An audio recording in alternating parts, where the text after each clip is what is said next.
and connects to the cloud. So it looks like we are recording, and then I'm going to make you host again so you'll be able to change your screen settings or anything you need. Yeah, and of course we'll give people an extra couple of minutes to roll in, of course, too. So, hey, where are all the class handouts this year? Like, are we still doing a dedicated place for that yet? Sorry, a spot for the class handouts? Yeah, remember last time, like we sat there and had it where people put their class handouts up so that people can download them and stuff. Are we doing that again this year or no? Or this time? I'm not sure if they have a place outside of the Discord to do that. I think people are mostly just sharing like drop boxes and things like that in their That's Discord what I mean. channel. Okay. Yeah, that people are just using the Discord channels that have your name attached to it. Got it. And someone just said in chat it was also attached to the Zoom invite as well. So Right, I did notice that, but I didn't know if we were only doing that or if, right. That's why I was asking. Because I wanted to see if there were any new handouts from the last time. I love collecting those. My children love referencing them and stuff too. Yeah.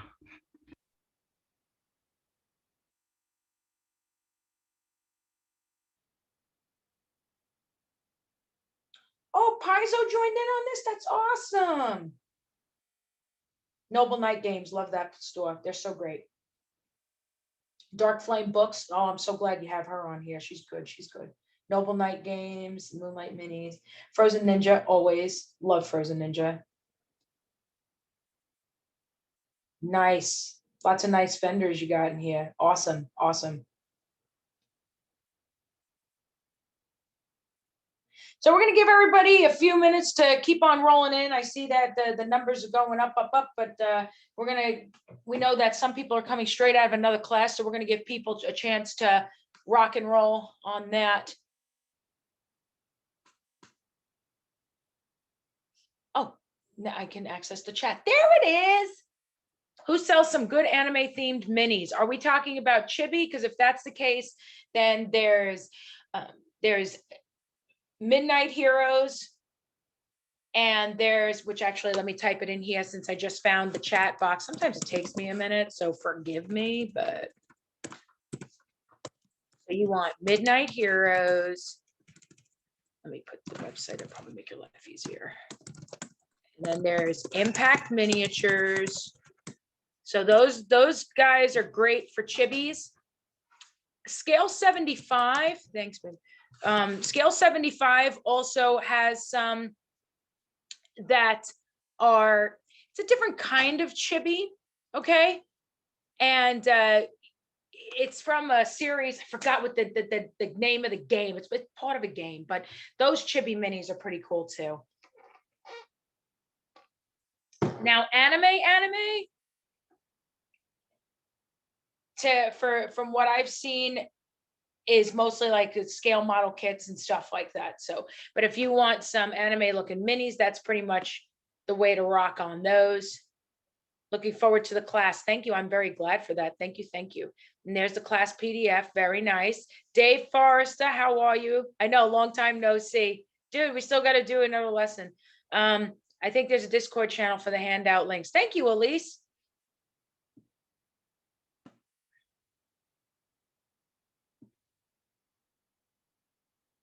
Where's the PDF? The PDF should have been, thank you for including that, David, but it also should be included in your Zoom invite. Hello from Shelton, Washington. Hello, hello. I still have to go see Washington. That's where the first Starbucks is. Now, let's talk about, because some people are asking, what should I have? Now, I know that the whole following along thing doesn't work for everybody, okay? So if you want to follow along, though, please be sure that you have a model that's primed and ready for paint. For example, here, the one I'm going to demo on in the class, this I ended up getting from a store in Austin that had like some toys and tchotchkes and everything. And I ended up getting these for like, I think $2.50 or $3 a piece. And it's like different presidents and whatnot. And this is Jackson. This is I believe, Andrew Jackson.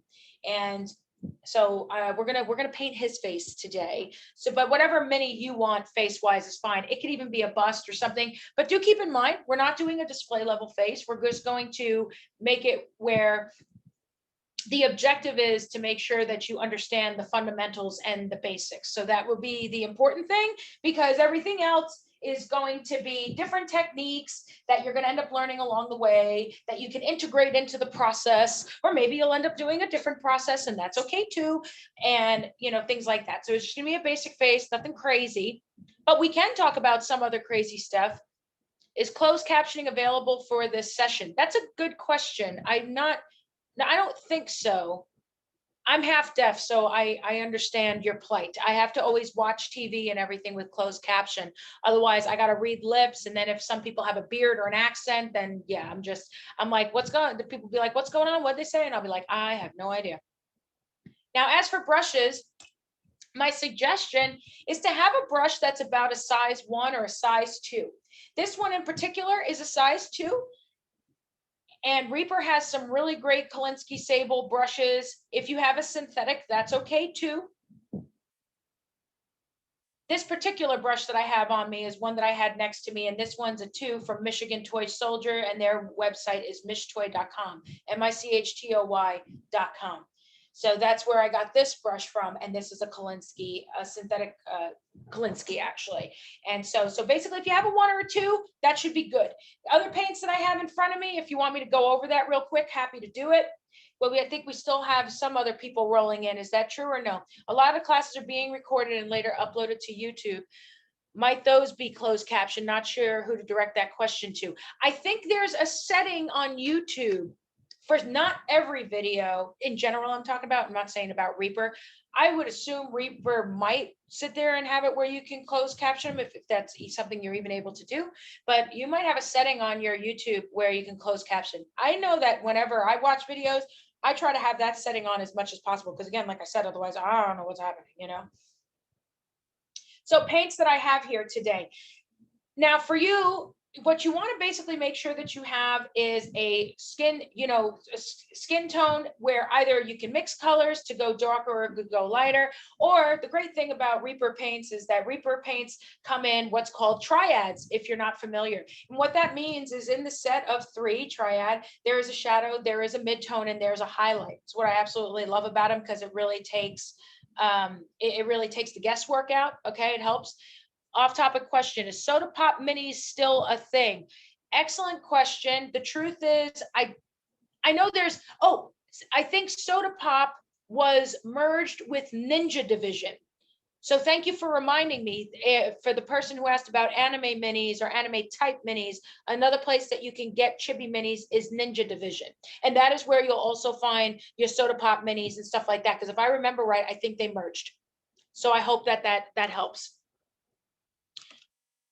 Now, guys, since we're going to get ready to start the class, what I would like to do is, if you have questions, please feel free to put them in. And my partner in crime, David, will sit here and tell me when there's questions that pop up. There will also be sections in the class where we could talk about other stuff and ask other questions. For example, when we get to the part where I start painting on the face and what have you, then in those times we could sit there and do other questions if you want as well. All right, now what I'm doing is I'm moving over some bars that are on my screen. There's a poll for faction points. Okay, I'm going to minimize that because I don't know what's happening with that. Okay, paint. So again, Reaper does triads. Isn't that awesome? I think that's awesome too. You should totally get Reaper paint. So there's the shadow, there's the midtone, there's the highlight. Yes, I have to shake them. Don't judge me. So anyway, the reason why I'm bringing this up is because if you are following along, and again, this is by choice, you do not have to. If you're a person that does great by auditory learning and me just telling you stuff and yakking your ear off, then that's all good by me. As long as you're happy and you learn something, that's seriously all I care about, okay? So you want to make sure for your skin tone that you have something where either you have a mid-tone skin tone and you can mix to make it darker or make it lighter, or have a triad like I got going on. What I have here for class is the rosy skin triad. Cool, cool, awesome. So then what you want to have is something for the eyes. In this case, for the sake of you being able to see what I'm doing and what have you, I have here pure black. However, if you want to sit there and you want to add in color and whatever, you can totally feel free. We'll talk about it, and that's all great. For the white of the eye, if you want it to look more realistic, you're going to want to go with an off-white. If you want it to be cartoony and you're doing something chibi, let's say, then doing pure white is perfectly acceptable, okay? But I have here Reaper skeleton bone. Cool, cool. I have here walnut brown. Walnut brown, I feel, is a color that you just need in your life in general. It's a great shadow color, and it also is great for many other applications and purposes as well. For example, as it pertains to painting the face, we will be using this color in order, and we will thin it down in order to create a wash consistency type paint that you will use to create the lining around the eyes and thus make it stand out, especially when it comes to models that are 28, 32, and 54 mil. Okay, cool. Cobalt scale. This is a ruddy reddish brown color. The purpose of this, what we're going to do with this color, is we're going to use this to create the wash. And here in this bottle, this is a random big bottle that I have. You can purchase it yourself as well at any store. And it doesn't necessarily have to be a dropper bottle. It could even be one of these flip top kind of bottles if you want. But in here is some distilled water and some Liquitex Flow Aid in order to thin down the paint. And that will be the purpose of what we will use it for. Reaper products, a good thing to use to also thin down paint. They do have a wash, wash in a bottle, just plain, then you can add the color, right? Or you can also use Flow Improver, which is the medium. Oh, it's wash medium and Flow Improver. That's what I meant to say. It looks like a question might have popped up. Can full screen be used? In this case, we had an issue where I tried to do full screen on the whole thing, and then it ended up messing up and whatever with the camera and everything else, and it made the camera pulsate, and then you couldn't read what was being said in the handout. So that's the reason why we had to end up doing it like this. I had to do it the last time there was the event as well. Sorry if you hear me sniffling. I have allergies. So, I did answer. Good. Thank you for checking that off. Checking that off my to-do list. Now, guys, if you haven't already, let's load up our handout for painting faces and eyes. I'll give you guys a second to do that. If you don't have that in front of you in the screen, let's get that. Because what I'd like to do first is I want to go over some things on this handout before we get to painting. Cool? In the meantime, while you do that, I want to make sure that I don't forget to tell you certain things because, I'm old, I'm senile, and I forget to let people know about certain important pieces of information in regard to following us and keeping in contact, right? First of all, you'll find everything in way of following social media and such at metalheadminis.com. There is also a contact page. It doesn't necessarily need to be used in order to get a quote for a commission or something. You can use our contact page in order to email us and ask questions too. That's perfectly fine. Subscribe on YouTube. The more subs, the merrier. I know I haven't been regularly doing videos lately, but that's because life's been crazy. Pretty much for all of us. I'm pretty sure we can all agree on that. So, but once things get more normalized, then I should be back at it again doing regular YouTube videos. I have a whole lineup of ones I'm going to do. It's just a matter of life not being so crazy anymore, right? And then if you like seeing Twitch, if you like watching Twitch streams, I should say, on Twitch, Metalhead Minis, all one word. So be sure to give a follow. Currently, I stream 3 mornings a week. For the most part, Monday, Wednesday, and Friday, 5:30 a.m. to 7 a.m. Yeah, I know. I get up at the crack of God knows what. I know. We also have a group on Facebook, Metalhead Minis Hobby Group. In this group, it's basically the main focus is learning. And you can post your work. You could ask for comments and critique if you would like. You do not have to have comments and critique. You can just say, look, I'm awesome. Look what I painted today. That is fine. But also a lot of us post on here tutorials, YouTube, whether it be in video form, article form, or what have you.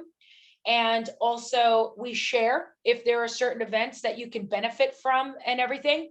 I do make sure to post online based contests if there are any so that you could partake.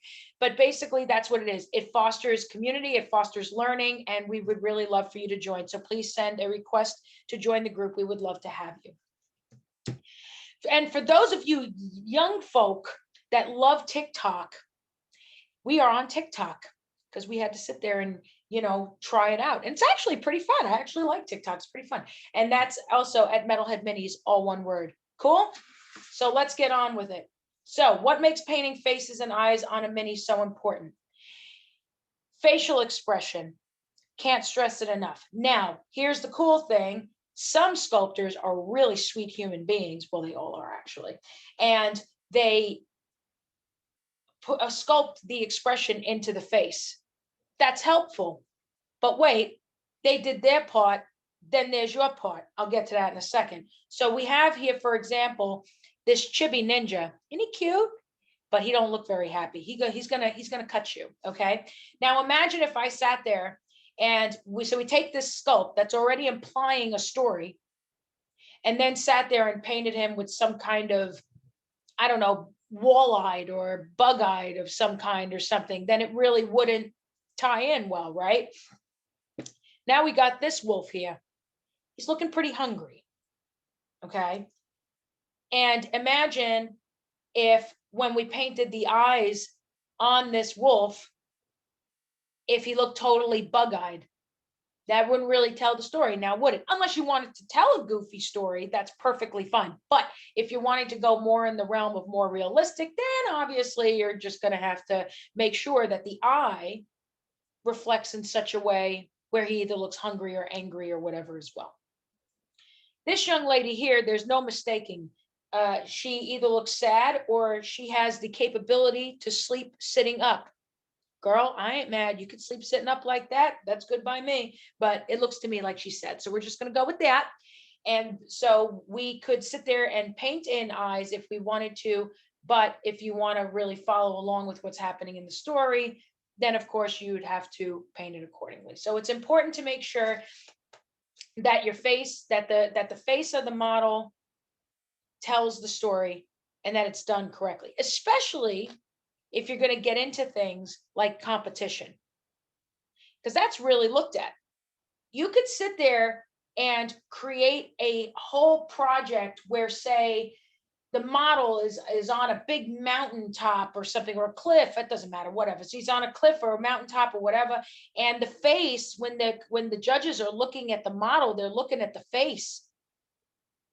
And if the face is all messed up, then, it's kind of a shame, especially if you put so much into the rest of it, because it just all ties in with the story. Questions so far? All right, we're going to go on the next page. Most commonly asked question. Most commonly asked.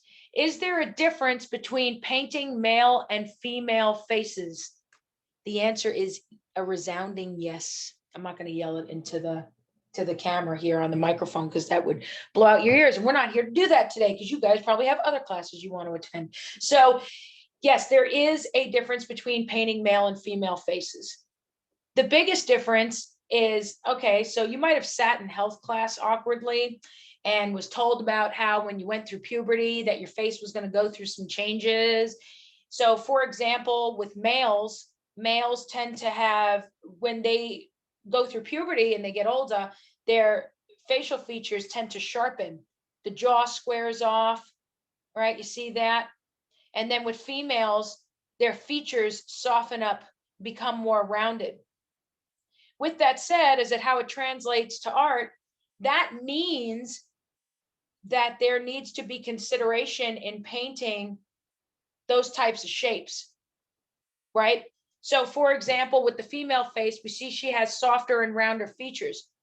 Therefore, what you should be seeing, in spite of the fact, like I think your guys' copy should be in color, but even you could plainly see here on a black and white photo that the gradient between shadow and highlight is smoother and softer. As for with the male face, since the male has more sharp and squared off features, you should still be able to see here, plain as day on this black and white photo, that there is a more stark contrast between the shadow and the highlight.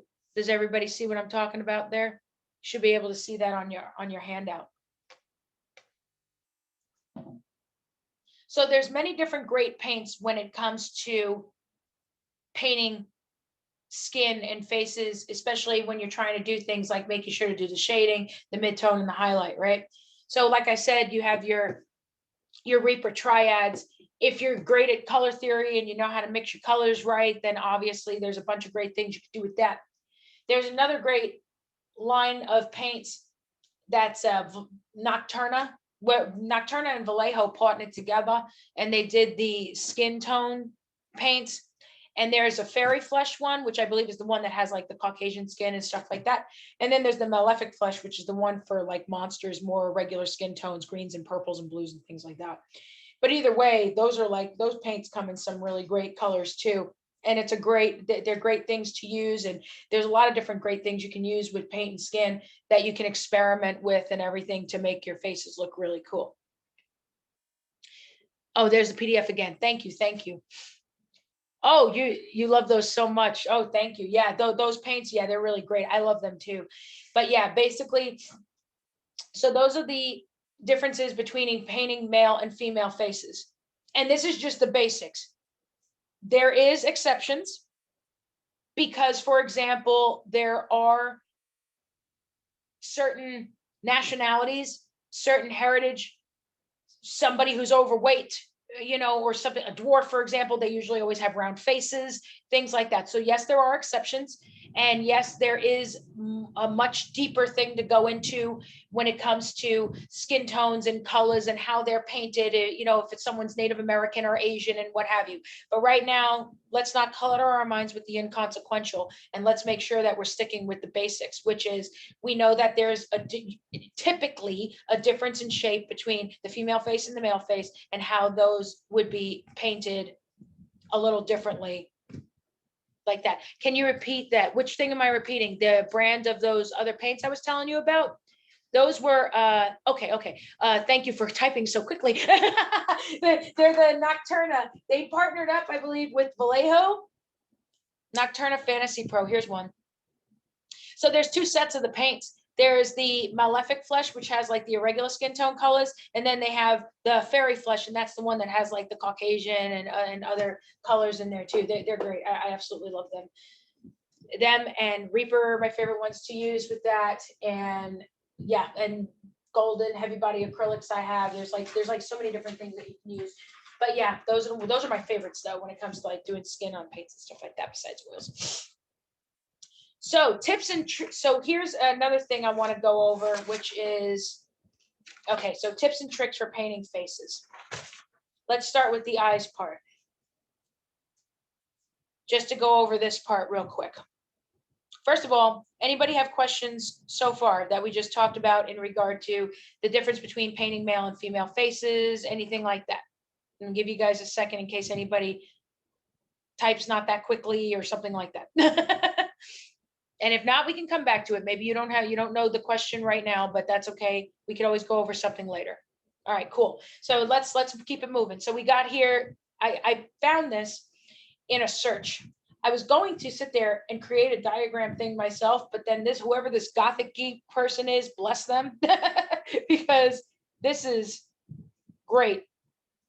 Kyle said, I missed what you said. Oh, I was seeing if anybody had questions in regard to the difference between painting male and female faces so far. Because we're going to get on to paint tips and tricks for painting faces. And then, you can either follow along or you're going to watch me paint a face and it's going to be fun. It's going to be a great time. You're going to love it. You're not going to want to miss it. You missed the differences. Oh, we were saying that the difference between painting a male and a female face is that females tend to have softer, more rounder features, meaning that the gradient between shadow and highlight would be softer and smoother. And then males have a more sharper shaped, squared off jaw, which means that there would be a more stark contrast between the shadow and the highlight. So that was basically what the difference were. The shapes, because when there's different shapes, I mean, if you sit there and you do with painting, if it's a round sphere that you're painting, then obviously the gradient would be smoother and softer and, more rounded. Whereas if you were painting, say, a square or something like that, or a rhombus or whatever, it would be more stark contrast between the shadow and the highlights and things like that. So whoever this Gothic geek person is, bless them. They deserve all the wonderful things in the world because they made this eye tutorial. Now here in class, for the sake of learning, we're just going to get up to the letter C here. If we want to go a little further, you're more than welcome to. But basically, a lot of what people struggle with is initially getting that eyeball in there, and it's because it's such a small space, especially if you're working on a 28mm model. You have such a small space that you're working with, right? So what happens is people struggle and they're just like, oh man, and they're like, I just can't seem to get that in there. Well, a lot of what it is, it has nothing to do with your ability of whether you got it or you don't, so to speak. What it is, it's brush control. And that's where you have to practice. When you sit there and you develop brush control, then it allows you to do things like put an eye in a 28mm eyeball. It allows you to do lining more accurately. When you try to show lining to show the break in between, let's say, the arm and the sleeve of a t-shirt and things like that. These are all things that take practice. So basically, in that part of the class, we kind of help you get over that hurdle and then help you with tips and tricks and stuff too on how to clean up as you go along. So that way you can, keep it moving and stuff like that. And also to not be afraid to try again also, because a lot of times people sit there, they try and paint an eye and then it's all like bloop all over the face. And then they're like, oh, that's it. I give up. I break my brushes, and obviously we don't want you to do that. Right. So your goal should be, though, okay, so here's the deal. On a 28mm mini and you're doing tabletop, say for D&D or just whatever, just to, for funsies, you could do up to C. And then if, let's say, you want there to be actual color in the eye, you could do like up to F and then put the pupil, the black dot in the middle. So like, let's say you're sitting there, you put some color, like darker color and then lighter color, and then you sit there and you go in with the paint and then you put the black pupil in. You see that? And then what you'd want to do is put like a white for the shining glint of the eye. Now you can't always do that though with 28mm. Okay, so many broken brushes. Oh no. So but if you're sitting here and we're getting down to this point, this could be something for bigger models like MNO over here in this area. This is different ways that you can put the shining glint of the eye is kind of what that's showing too. But just so that you know, this would be something, especially if you're getting into doing competition painting, these eyes should be relatively easy to do, if not on a 28mm. There's some 28 sculptors that make 28mm models that have bigger eyes and give you a lot of room to work with, right? But for the most part, usually I find that the ones that tend to have enough room to have that kind of fun going on, besides your busts and your scale models that are 1/6, 1/7, 1/8, even 1/10 or something like that, 54mm and 72mm models. And then, of course, like I said, your scale models, usually you could easily do these kind of eyes. And then you could also do things like you could paint in lashes and and stuff like that with a fine detail brush and things like that. Cool. So, but this diagram is great for your practice, great for you to reference. So please use it. Enjoy it. Do it for Gothic Geek, whoever this Gothic Geek person is. Anyway, so when getting ready to paint eyes, use a flesh wash or brown liner. Brown liner is a Reaper product. It's something you need in your life, in the eye sockets to make the eyes stand out. But in this case, in class, we're going to take like a color like walnut brown, and we're going to thin it down to a wash. This is the reason why I teach that in the class, how to make washes and thin them down and stuff like that, is because not everybody has everything. Some people are just starting to paint. They only have so many paints. They only have so much stuff. So I like to at least try to find a way to show you different things of how you can make use out of your items so that you don't feel like, you have to right away get a bunch of stuff or be a completionist like I am. So a 3/0, 000 brush. For some brands, this might be known as a really fine detail brush, but just to give you an idea of what I'm talking about here, like a 3/0 is basically something that's about as thin as this, maybe even a little thinner, but just to give you an idea. Actually, you probably see it better this way. is a good brush size to use for painting and lining eyes. It's also great for painting in the pupils, the eye color, and or, the shining glint, that white spot, that white shine spot in the eyeball. On a female miniature, if you have a steady hand and good brush control, you can draw a thicker line over the top of the eye to give the illusion of eyelashes or eyeliner. So what I mean by that is, for a 28mm model, usually doing a thick line over the eye because of the size of that model would already give the illusion that there's like thick lashes on this model. However, if you're working on a model that's a 54 or 72 mil or even a scale model, you should be able to go in also with a fine detail brush and be able to paint in the eyelashes. Now that might sound a little intimidating initially, but usually what I advise people to do when you're trying to do that, so say you're trying to develop a little brush control and get yourself comfortable with painting lashes, right? We'll just say for argument's sake. So what you could do is on a paper, maybe draw as close to the size of the eye of the model as you can. It doesn't have to be exact. Don't put pressure on yourself. It's not necessary. And you just do as close to the size of the eye as you can, right? And then you could sit there, take your fine detail brush so that because with brush control, you're trying to develop a form of muscle memory. So it's usually best to do that with the same instrument, so to speak, same tool that you're going to use to do said job, right? And so what you do is, I'll just use the pure black for the sake of simplicity here. Got some pure black going, and let's just say I'm going to get ready to paint some lashes, and I'm trying to get myself comfortable with it, because boy, does that sound intimidating, right? And then I'm going to sit there and I'm going to take the brush, make it have a point first. Now it doesn't want to have a point. Come on, brush. Brush, don't fail me now. Actually, I'll use a fine detail. I'll do you one better, since this brush don't want to behave. I said, brush, don't fail me now. Brush, don't fail me now. Okay. So now we're going to sit there and take this fine detail brush, and I'm going to sit there and I'm trying to get myself comfortable with, man, because that just seems scary. Man, I'm about to paint some eyelashes. Oh boy. And then you sit there on that paper and just get yourself comfortable with it.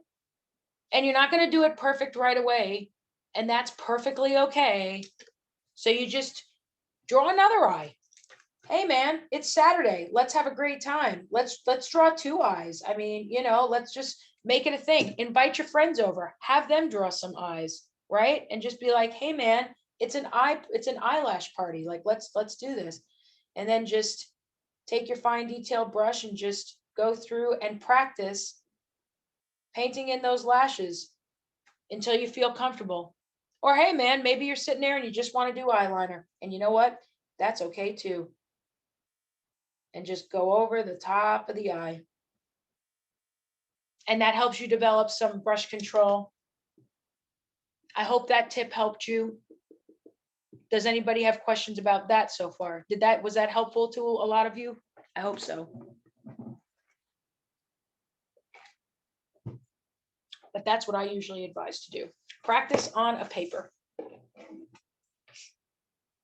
Or maybe you have extra models sitting around, like pieces of models, like extra heads or something like that, and you don't have a need. Oh yeah, no, I'm glad, yeah. So if you have like extra scraps, like those of us who play Warhammer, we all have extra heads and everything else. So it's like we always got like a little thing we can futz around on. Any other exercises for brush control? I would say you could do stuff like, oh, you know what's good? Okay, maybe you bought Reaper Bones Kickstarter and have 20 orcs. Yeah, Chris, like seriously, yes. I share your pain. Yes, I do mostly 28 to 32 millimeter. Can I just skip the eyes? Well, that depends on you. I mean, you could skip the eyes if you want to, but maybe one day you're not going to want to, and then you're going to be glad that you came here and you hung out with us. So just something to think about, but yeah, maybe you have Reaper Bones that you can practice on, stuff like that. So back to what somebody was asking, any other exercises for brush control? So there's what I told you. And then there's also, so Ken from Badger Airbrush always advises that if, say you get a new airbrush and you're learning how to use the airbrush, just like even though it's an airbrush, you still have to develop control with that too. So he always advises to use a coloring book, an airbrush in the coloring book. And your control, where you're training yourself in the control, is staying within the lines. What I would say is with the miniature painting, I don't see why you can't kind of do the same thing with the objective of either staying in the lines or on the lines. Make sense? So let's say, for example, this is my copy, so it don't matter, you know, but like say here, you're challenging yourself and you want to fix that lining, right? So I got some black on here and you could sit there and be all like, try to trace over it.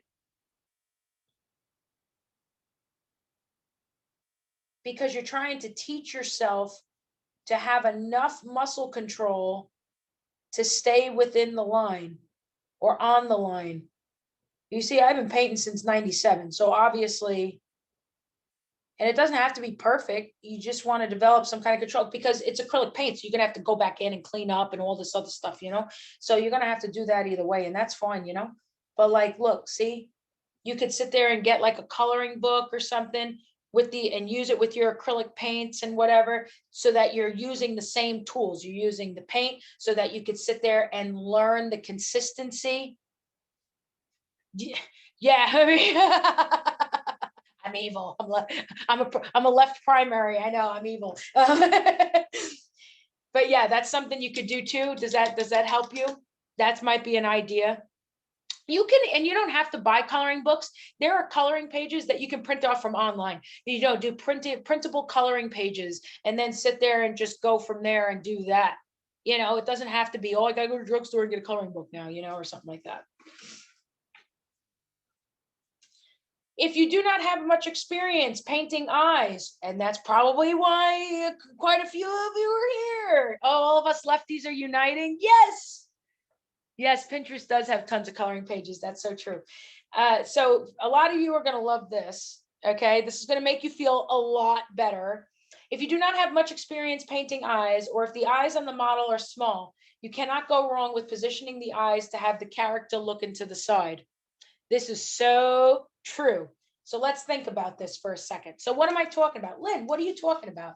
Okay, I'm saying that you could sit there and you can paint a model to have the eyes, you know, both of them looking this way or both of them looking this way, and still manage to tell a story. In this case, it looked kind of wall-eyed, but you know what I mean? Because a lot of times what people are afraid of is bullseyeing it right in the center. You're not going to do that right away. That takes brush control. Brush control takes practice. So don't pressure yourself. But if you want, you could sit there and start by having it look to the side. So no matter which way the model is positioned, you can still tell a story. So for example, if you have a model that is standing straight at attention, like a military guy, he's standing straight at attention. Perhaps maybe he's looking to the side to see if the drill sergeant noticed that he fought it in formation or something, you know, I mean, that could be something. Or say you have a elf ranger, and the elf ranger is pulling, is getting ready to shoot an arrow forward. But would it not stand to reason that she would want to look to the side of her, he or she rather, would want to look to the side to make sure that nobody's trying to shoot them from another angle, right? Strategy, right? Also, if say you have a model that is standing like Captain Morgan. Everybody knows who Captain Morgan is, right? He's sitting there. He has both of his hands on his hips, and he has a foot on a barrel.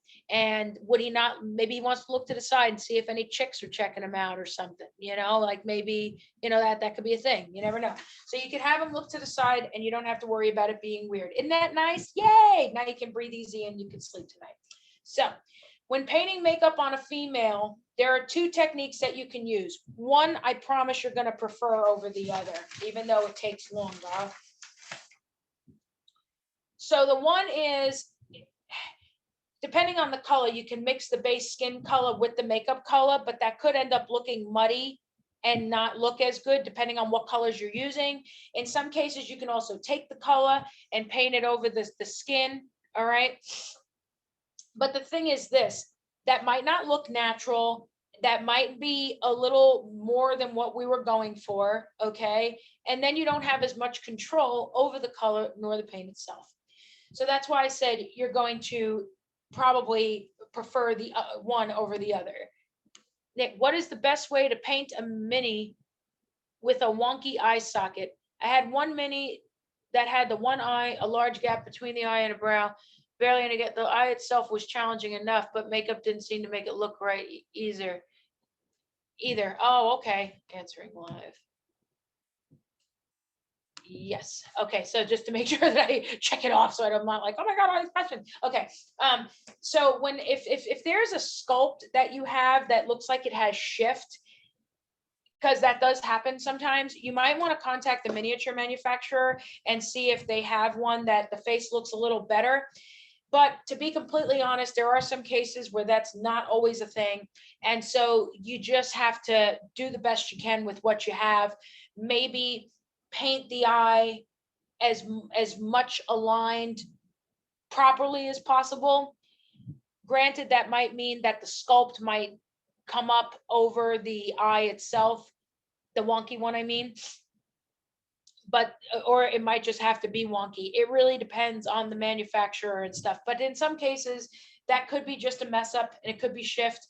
And then you could usually, a lot of the companies are very good about customer service, and you can usually just exchange it out for another one. But other than that, I've had times too, I've had commissions come to me and the face was all wonky and stuff. And it's either you can partially resculpt, which you're probably not going to want to do, or you could just paint it as aligned as possible. So if, say, for example, you got it one, say this eye is correct, but then the other eye for some reason is like up, is like down here or something, you know, you could try to be creative and make it look like raised eyebrow, I guess. But in the grand scheme of things, you're probably going to want the eyes to line up here, for example, to make it as even as possible, if this helps you at all. And then paint, you know, the one eye you might have to get a little creative with and align it down some, and then the other one so that it's even. Does that help? Does that help a little bit? I hope that helps. But yeah, sometimes you can do something about it, and sometimes, unfortunately, you can't. So the second way that you can do with makeup, and this is the more preferred approach. Okay, Nick, thank you. It would be to thin the makeup color down to almost a glaze. What's a glaze, you ask? I'm glad you asked, I'll tell you. So a glaze is thinner than a wash. We know that a wash has a higher pigment consistency with a thinner consistency with a higher pigmentation, sorry, with the purpose of when you put it over the surface, all the dark color goes into the recesses, meaning, you know, in between the hairs, or say in between the folds on a cloak, something like that. Now a glaze would be even thinner than this. So let's take a look. So Lynn, what are you talking about? Well, I'm going to show you. So you have this is your wash, right? It's pretty highly pigmented. It's pretty thin, right? Well, now we're going to sit here and do a glaze. We're going to glaze this one down. Here's your wash. And like, let's look at the consistency here on this. So you see, you pull it out and it thins as you go along here, right? Now we're going to do a glaze. And this could be in whatever makeup color you want. It doesn't have to be. So with a wash, I'll sit there, I'll add about, you know, starting if I'm doing it from a wash, about another 3-4 drops of water. But if I'm doing it straight from paint, I do about 1 drop of paint to 7 drops of water. So you see here, this is thinned down. And as I'm pulling it, you see here, it looks like translucent water. Like there's color to it. It's water, but it's got color to it. You see that? Now, let me tell you why this is the preferred approach. Now, you're probably sitting there and you're seeing how thin this is, and you're like, holy, it's going to take me forever to paint it. But look on the bright side. You're gradually building the color on the surface. By gradually building the color on the surface, You're allowing more control. You're less likely to mess it up. Okay, now let's see. So probably by like the fourth or fifth layer is when you're going to actually see the color start building. Another thing that's important of note is make sure the one layer dries before you put the next layer on, because layer number 2 needs to adhere to layer number 1, and it's not going to do that if this other layer is wet. Makes sense? Laura says cobalt scale is my favorite color to glaze on for lips or a flush on the cheeks and nose. That's an excellent point, and you're very right about that. It is a great color for that. Here's the wash so that you see the difference. I did 2 coats of the wash, and that's 2 coats of the glaze. And granted, it's on paper. The paper absorbs some of it, but even so, you can still see one's a lot considerably thinner than the other. So with the glaze, what happens is, yes, it takes more time. Yes, you're building on color, but compare that to if, let's say, you straight put color on. Let's think about that for a second. As a matter of fact, this is dedicated to you, Laura. I'm going to use that cobalt scale. Dedicating this one to my favorite girl. Okay, so here's straight paint. Now think about it. If you sat there over skin tone, no, I don't care what skin tone it is, it doesn't matter the color, whatever, I'm making a point here. And you see how thick this paint is in comparison, and you did that straight over skin, and say you're like, oh my goodness, that's too dark, or that's not, this isn't a human face. You can't just take a makeup wipe or tissue and just blot it off. So in essence, you could have ended up creating more work for yourself. So instead, it's easier and better to just keep building the color, because when you gradually build it, eventually you're going to get to where you want. The color does become a little more opaque as you go along. And then you're like, oh, not to mention doing it that way with the glaze would make it look more natural too, especially if you're going for a more realistic approach. Make sense? So there's your glaze, there's your wash, there's your paint. I wrote it all neat. Okay, anyway, questions about painting makeup? Okay, cool. Keeping it moving. All right. Painting the lips. Okay, when painting lips, a mix of a blush pink or rose color, usually good for Caucasian skin. Doesn't mean you can't do a lipstick color. Obviously you can, but I'm just saying if you're going for plain Jane, no makeup, that's what we're talking about here, okay?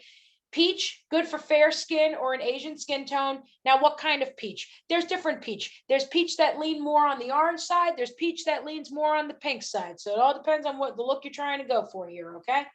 Tan or dark skin color, good for tan or bronze skin. Brown, you would mix, now mind you mix these with the skin color, okay? So you're not going straight earth brown where it looks like there's terrain on this person's lips, okay? Brown, good for tan or dark skin tones. You would add it to the base color in order to achieve a color that is about 2 to 3 shades darker or pinker than the rest of the face. So when you look at yourselves in the mirror, you should see that your lips are about 2 to 3 shades, maybe a little more depending on your heritage and stuff, darker than the rest of your face. Now, if your lips are purple, that means you had a little too much fun this weekend. You're probably going to want to drink a lot of water and see your doctor. That means you drank too much, okay? That's called alcohol poisoning, children. We do not want to do that. Or if there's no color at all, if there's blue or whatever, maybe you're also not breathing. That's not good either. And then also, if there's no color at all, then that's not good either. So unless you're painting a pirate. Oh, that could be too. Yeah. They have dirt on their face and stuff too.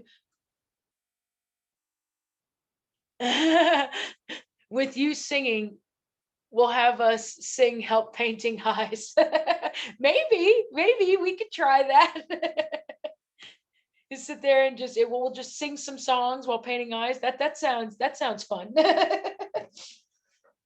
Then what you would do is you could apply a brown liner or a flesh wash with a thin brush, and that would show where the lips part. Make sense? So you can use this little thin brush and sit there and use either a flesh wash or brown liner, which is a Reaper product again. And Reaper does have a flesh wash too, just FYI. And that's where you show where the lips part. You don't want to use black unless it's a cartoon. If it's a cartoon, sure. But like, if you're going for a more realistic approach, then that's not the way you're going to want to rock that. Okay. All right. Adding a mix of a rose color or red to the skin color is a great and simple way to add a blushing effect to the cheeks. So say if the miniature is smiling, so say like a smiling dwarf, or if he's drunk, that could be too, okay? You can add the blushing effect to the tops of the cheeks. Now, what you could do is you could either mix it with the skin color or you can do a glaze like I told you.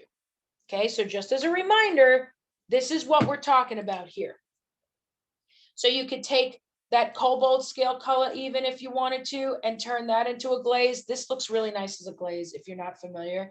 But like, oh, sorry, it'd be nice if I actually showed it on screen, right? That'd be helpful. Okay. So like if say you wanted to use that for a cheek color and you just thin it down to a glaze, thin it down some more. I didn't even use a drop, so that's why I'm just kind of, and you could, oh, sorry, there's schmutz. No schmutz, no schmutz. Bye-bye, schmutz. Okay. And then you sit there and you can glaze that cheek color on there too. Again, would give you more, wait, sorry. I feel like some conversations are being missed in chat. If everyone changes their two from all panelists. Oh, I see what you say. Yeah, because the chat's moving fast. It's not moving fast every time, but yeah, I can understand if you want somebody to do like a more direct thing, that's fine. So again, doing the glaze will give you more control over the color and you can gradually build on it. And then also too, if you're doing like red cheek color, you don't want it to be too much anyway. You want it to be light and in some cases even subtle if you're trying to form shape on the face and give it more depth and definition. Okay, just something to think about.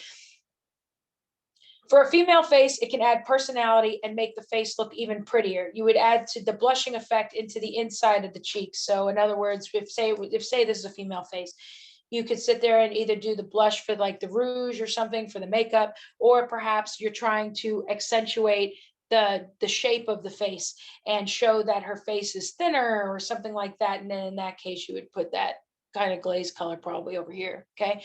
Other cases that this would apply to with the cheek color, just an FYI, would be if say you're painting a zombie, then you would sit there and take the zombie, you would do greens, you could do blues, you could do, reds, different colors, because now zombies come in all different colors. Remember when things were simpler and they were just like this green, yellow or something? Well, now they have zombies that are, gray and yellow and just any color you could think of. And you would put that there, in this part of the cheeks to show gaunt, to show thin, undead, skinny, I'm starving, whatever, this is Starving Marvin, whatever story you want to tell. Perhaps you're painting a vampire, right? Vampires tend to have a thin face. They tend to have pasty white, fair skin, right? And so what do you do to accentuate those features on the face? Hi, my cat says hi, by the way. Anyway, so here you would put like blues or just undead colors, because the vampire is undead, so then you would sit there and you would glaze the colors in over here, perhaps some under the chin there. Again, you're showing thin, gaunt, undead, things like that. So that's another example where that would apply. All right, cool. Painting eyebrows. It's best to use a fine detail brush. Painting along where the brow bone would realistically place on the face. Now, some sculptors were very kind and would sit there and sculpt the eyebrows in for you. And that's sweet. I love when they do that too. So then that makes your life easy.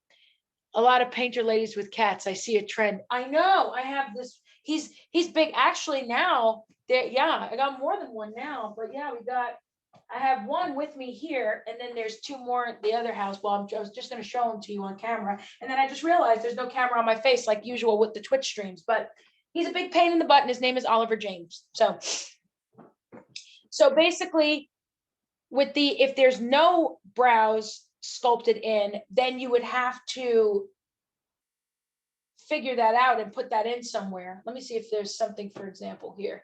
So here would be an example, and I'm just doing this just to help. All right, actually. So our buddy, Mr. Jackson here, he already has brows, right? You don't have to stop painting to take them outside. Do you? Oh man, I used to have an outside cat. Ollie's too scared to go outside. He'll go outside like on deck for a second, and then he's like, oh, nope. He's like, because if that's the case, then I'll be separated from mom, and I can't have that. So, but this has brow. Mr. Jackson has brows, so that helps, right? But there might be a case where you don't have brows. This is Gilbert. Hi, Gilbert. Gilbert's from Collapse Industries. And this is a bust I'm going to eventually do for funsies for me. Isn't he cute? He's so cute. He giving you kisses. So anyways, he doesn't actually have, like, he has brows, but he doesn't really have brows, right? He has like brow bone.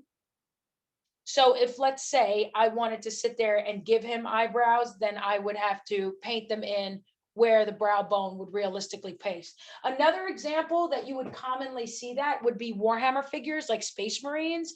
And Space Marines, they usually, they don't even, some of them, they like with the face, they don't even have brows. They just like, some of them just have like this triangle above their eye. And it's like, okay, but in some cases, that's where you would put the eyebrows. So it's better than nothing. I've been trying to get in the middle of my paint work all weekend. Aw, it means I love you. So when doing eyebrows, for black hair, you could of course use black, especially if you're doing tabletop, right? Brown for brown. For blonde hair, it's best to use a medium brown or a dark brown for dirty blonde. If there's platinum blonde hair, let's say, then you would use a either a cool gray or a warm gray, because there's there's silver gray kind of platinum. That's where you would do like that cool gray, like straight gray, right? And then if there's a warm type platinum, which is the ones that have kind of like that caramel sort of golden type shading to it, then in those cases you might use like a gray that has a little bit of brown in it, just to give you an idea. Or you can match the hair exactly to it. That's fine too. For red hair, you could keep it simple by using dark brown, or if you are feeling daring, you can mix the red hair color, the mid-tone red hair color with the dark brown. You could do that too. Or if you wanted to look like the girl from Brave, what's her name, Marita, whatever her name was, there are cases where there's red hair where the brows and the hair match exactly, and you could do that too. That's your choice. It really depends on the story that you're trying to tell. Make sense? So who wants to paint? Me. All right, anybody have questions? Talk to me. And give you guys a minute to roll in the questions while I get ready to have some painting fun. We're gonna have some painting fun. We're gonna have a good old time. Okay, hold on. I got this painting handle that you're about to see me use is by Game Envy. It's gameenvy.net, GAMEENVY, gameenvy.net, and we do have a discount code through them. I have a discount code for a few accounts, or a few sites and whatever, if that helps. Oh, we got more people that rolled in. Thank you. So gameenvy.net, and then we have a discount code, which would be nice if I knew how to spell it right. That could be helpful, just a thought. And then there's their handles are great, right? No kidding. So this is our discount code for that. Are we going to set up a wet palette here, or just use paints from the bottle or well palette like the one you're using? That's personal preference. You are more than welcome to use a wet palette if you'd like.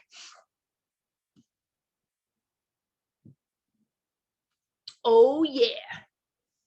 But I'm using the well palette because I'm in a transition period with moving. So my wet palette stuff is like not exactly out and about right now, or it needs to be cleaned up and stuff. So I have this well palette. Need to send all palettes and attendees so we can see the code. I thought I had it to all panelists. That's what mine was set for. Unless somebody direct messaged me and then it ended up automatically.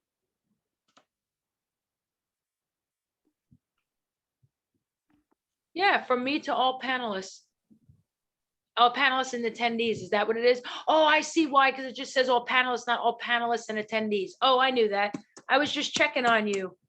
Yay, you guys have passed the test. You all get an A. Yay. Okay, so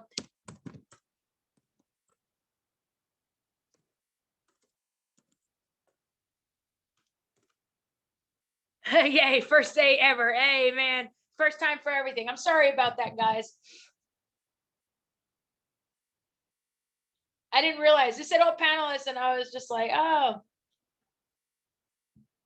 But yeah, that's Metalhead Minis, and that's our discount code for that. That's our discount code. We also have that same discount code for Turbo Dork.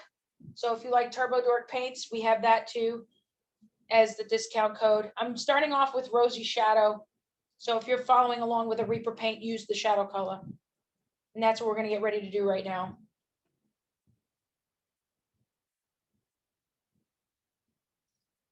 And I got like a drop of paint there.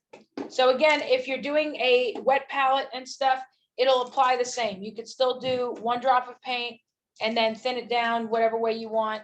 Same thing with the wells, same thing if you're using a styrofoam plate, whatever you want. But like I said, I'm in moving transition period type thing between 2 places. So a lot of my stuff is like kind of all over the place right now. So we're doing the best we can. How can we find you on Twitch? Here. Don't worry, we still have time to paint the face.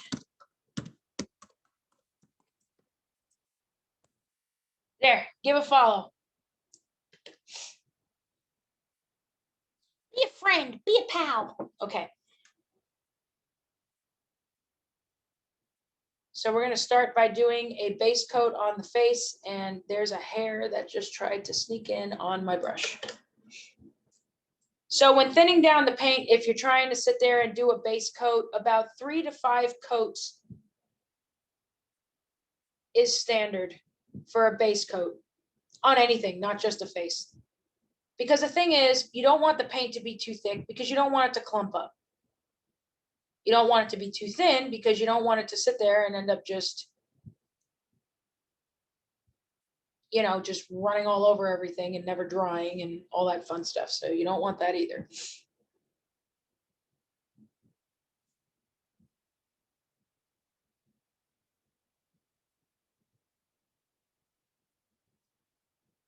So this is coat 1, and then when that coat dries, then we put on coat 2. You could feel free to sing a song if you want, unless you want to just save the sing song part for the eyes. That's fine too. We could do that. But if you want to sing about painting a face, that's perfectly acceptable.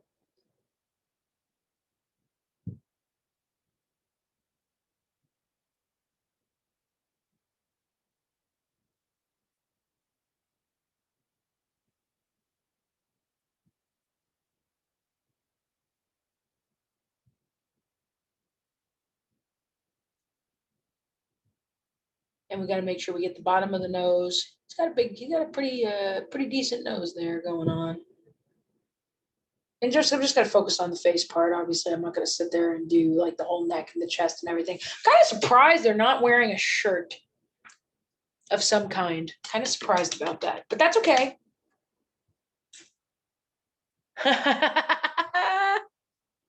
Yes, this is my darkest color, is the Rosy Shadow. His is Baby Shark. No, no, no. That is a secret call to Cthulhu. That is why 2020 went the way it did. I'm convinced it all aligns.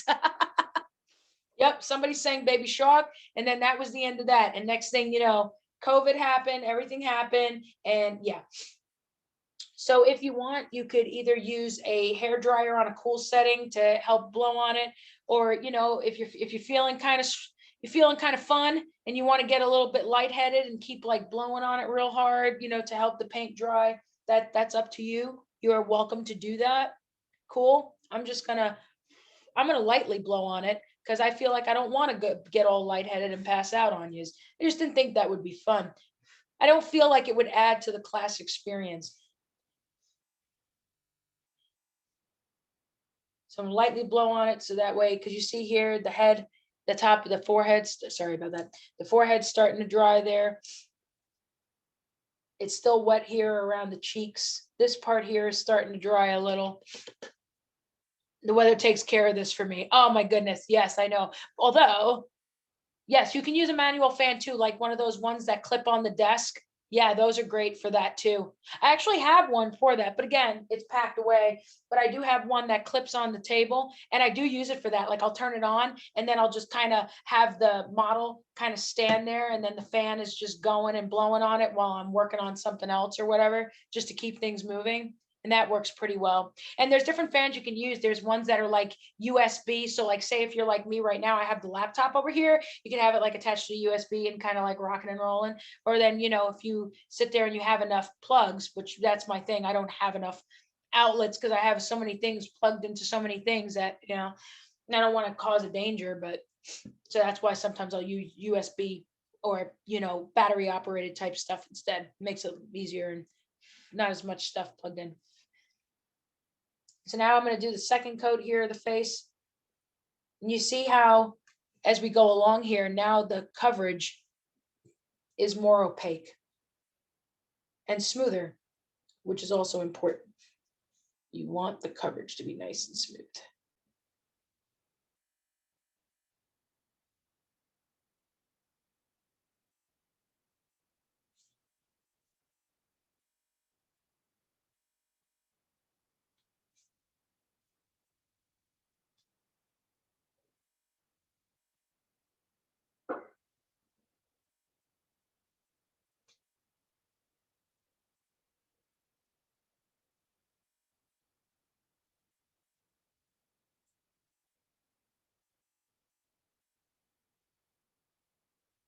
So you see, we're getting that we're rocking that second coat, rocking it, people. This is happening.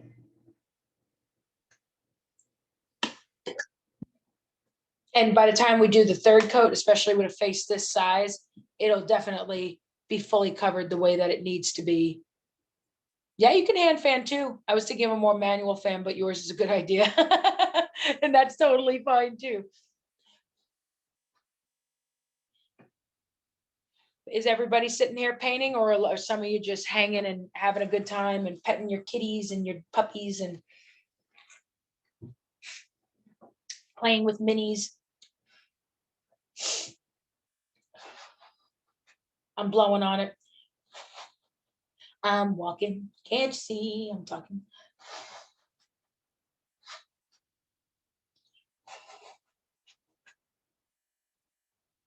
How about instead of Baby Shark, we could sing the song that never ends. No, I'm just kidding.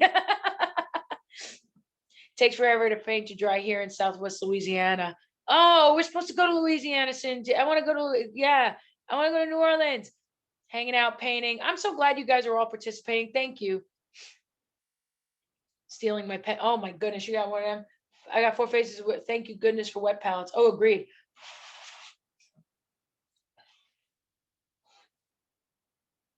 Oh, we're about to do the third coat. This face is drying up. Yes, ma'am. Yes, sir. Yes, ma'am. Yes, everybody. All right, third coat. Third coat and go. Now you see that it's. Oh, and also in the Discord, if you guys are part of the Reaper Virtual Expo Discord, there is, each of us instructors do have our own room that you could feel free to post in or, chat in and stuff like that. And our next class is Fun and Easy Effects, which is tomorrow from 3 to 4:30 Central Standard Time, since everybody's from everywhere. No Baby Shark.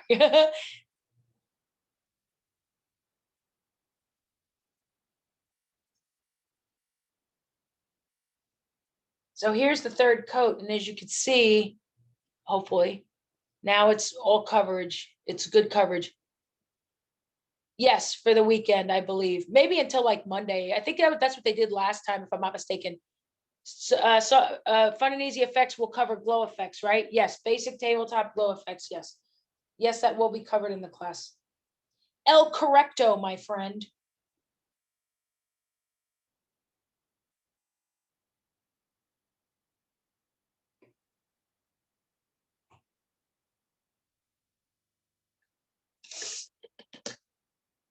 See, now we got 3 coats going. Oh boy, it is on like Donkey Kong. All right. So I'm going to let this dry. I'm going to blow on it to let it dry. And then we're going to get ready to apply a wash. We're going to get ready to do the wash. Okay. And so I really struggle with where to stop the skin and start the hairline. I would say then your best bet is to just start with the skin color like you saw me do here and just go all the way in, because if you're going to do the hair color, you can always paint over. I would say that might make your life easier if you do that. Sorry, I'm trying to fix this nose. This nose is trying to act fool and not get full paint. I don't know why. It's like, I don't want all the paint. Well, sorry, you're just going to have to deal, Mr. Jackson. I'm sorry, Jackson. Ooh, I am for real. Okay, so let's blow on this.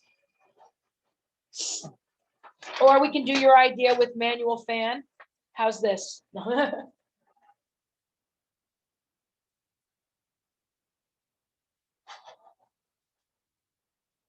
All right, it's starting to dry. I'm blowing on it. This is what we're going to use for a wash, cobalt scale, or if you have a reddish brown that you can use, perhaps like if you're using Reaper colors, maybe you have ones like ruddy brown. That's a great one to use.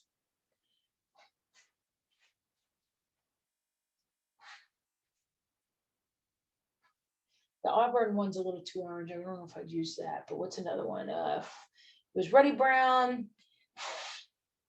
Burgundy one would be too dark, so don't use that. But basically, whatever's a good reddish brown, like a good leather type reddish brown, is good to use. All right, so that's drying. So while that's drying, let's make a wash. Yay, fun. Okay, so cobalt scale is what we're going to use. And I'm going to do maybe a half a drop because I'm not going to use a lot. So it makes no sense for me to sit here and waste. Now, usually when I do a wash, it's about 5 drops of paint to 5 drops of water, or thinner to 1 drop of paint. And in this case, because I didn't use an entire drop, I'm going to start by doing like 3. And they're pretty big drops, as you can see. And I make a mess because that's just my life. That's how I roll. And I'm mixing and I'm mixing. You want to make sure to mix it well enough. Take the schmutz out. No schmutz.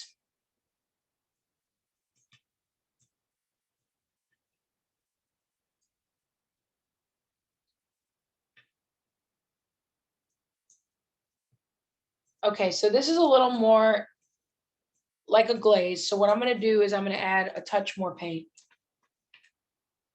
Just so that there's a little more pigmentation. You see, I just did a teensy bit. Like I didn't go crazy. And I'm mixing, and we're mixing.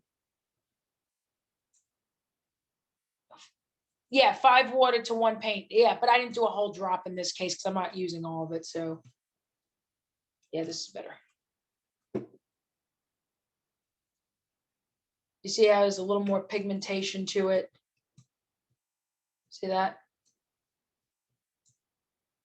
And I can add a little more paint too, but I don't want to go too crazy. So I'm just going to stick with this. And you take your brush and you're going to go over the whole face. And the objective is that the color is going to, yes, it's going to go over the whole skin, but it's also going to pool into the recesses. And that, my friends, is what we want to happen. We want this to pool in the recesses. We want this to happen. This needs to happen.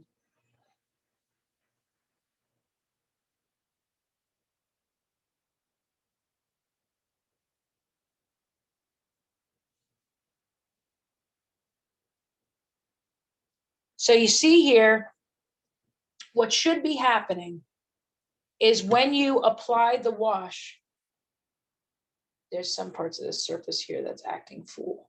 So I'm going to fill that in, dab that paint back in some areas. Okay, so what you should be seeing is that when you put the wash, you should see that the details on the face are standing out a bit more. So in this particular example, we see here that there's more of a separation that we're seeing between the skin and the hairline. You should be seeing maybe some pooled in the nostrils of the nose. That's always good. Perhaps you have those laugh lines, as I'll call them, on the sides of the lips. In this case, they stand out more because of the wash. See that? When I move it, you should see, right? And then definitely around the eye area, that there's some shading there too. You see that? You should even be able to see that there's a little bit more of a shadowing right under the chin. Now, depending on what face that you're painting, either way, you should be seeing the details standing out. Is there anybody that's not having that happen? For those who are following along painting, that is. I don't want to automatically assume that everybody's painting. I know some people are chillaxing, as they say, as my children's like to say.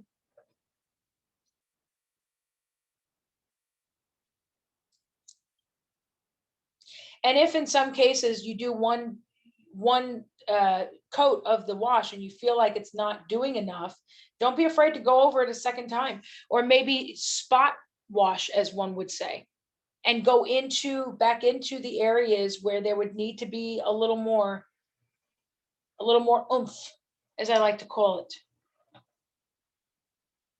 Anybody have questions so far? Because if not, we're about to move on to the next part. Now, you might think I'm crazy, but I promise this is going somewhere. We're going to get, what if you go too fast? Like too fast with the wash? Pulling out one for my pile of shame. Most of what you say is valid for 28 mil. Oh yeah, absolutely. Absolutely valid for 28 mil. Yeah.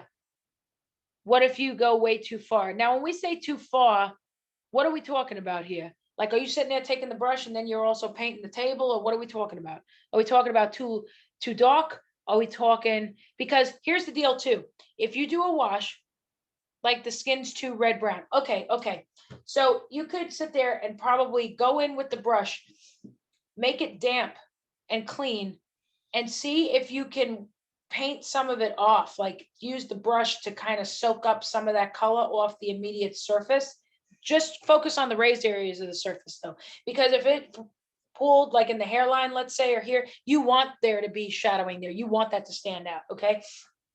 But say go in with a clean brush and go over it. That's one thing you could do.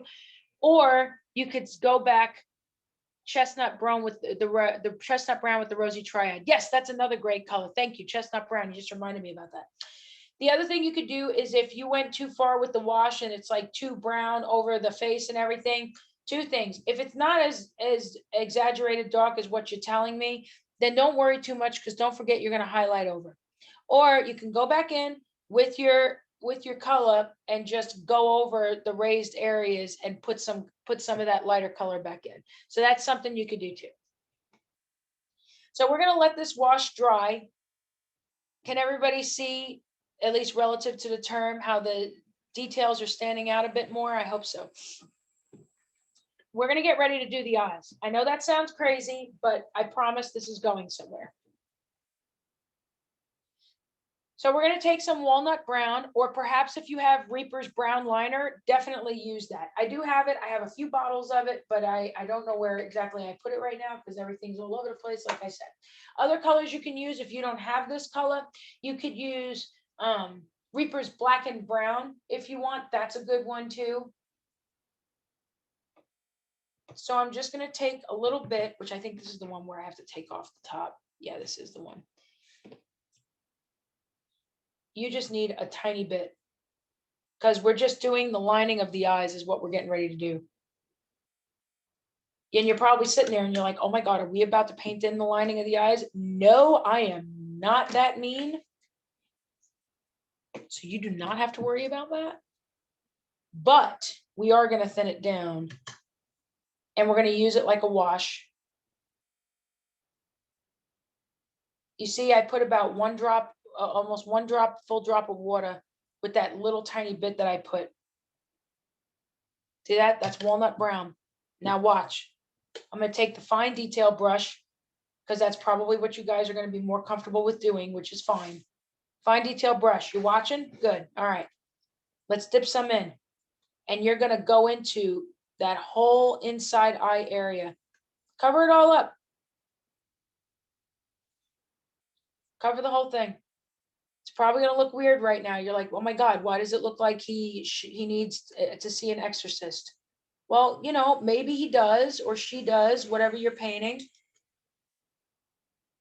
But there's a reason why we're doing this. What we're doing by doing this, and I messed up, so I'm getting ready to take a clean brush to soak up the excess. And taking off the excess liquid on a towel. There. And then I can go back in.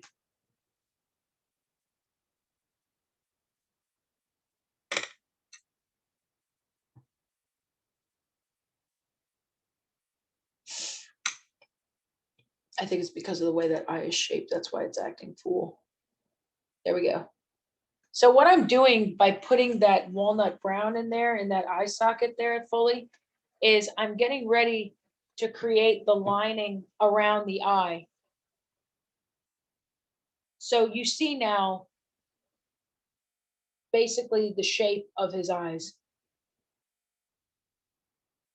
And they're not that big in regard to the scale of the face, which I know probably seems weird, but oh, and there's like a couple of parts of color that's not staying. But I think it's because of the plastic that these are made from. They're not like resin or whatever. It's just plastic. But I figured they were a good size for what we're doing.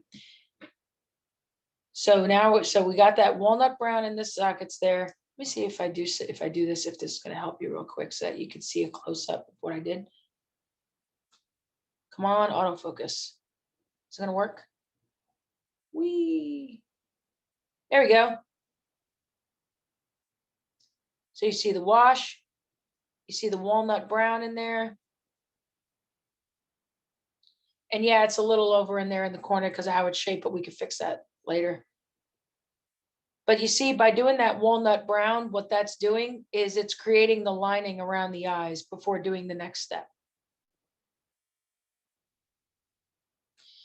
So now we're going to get ready to do the white of the eyes. Well, Lynn, how are we going to do the white of the eyes? So glad you asked. I'm going to let you know.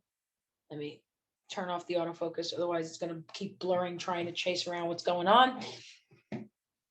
First, you're going to want that walnut brown to dry, because then what's going to happen is if you don't, then the walnut brown is going to mix with that off-white that you're doing for the white of the eye, and that's just not going to be fun. So what we're going to do, in this case, I'm using Reaper 9435 and Skeleton Bone. Other great white, off-white colors that you can use from Reaper would be linen white. Linen white's like the best. There's linen white, there's leather white is also great. Or if you have other brands, there's, you know, by Vallejo, there's some off-whites. There's also Pale Sand that's by Vallejo. So there's like a zany of different off-whites and stuff that you can use. In this case, we're using Skeleton Bone. Now, something of note, I am not thinning down this paint.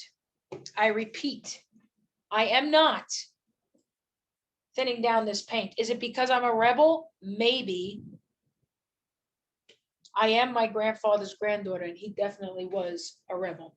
So maybe that could be, or it could be that I don't want the thinned down off-white paint to end up pooling in the eye sockets, because that wouldn't be fun.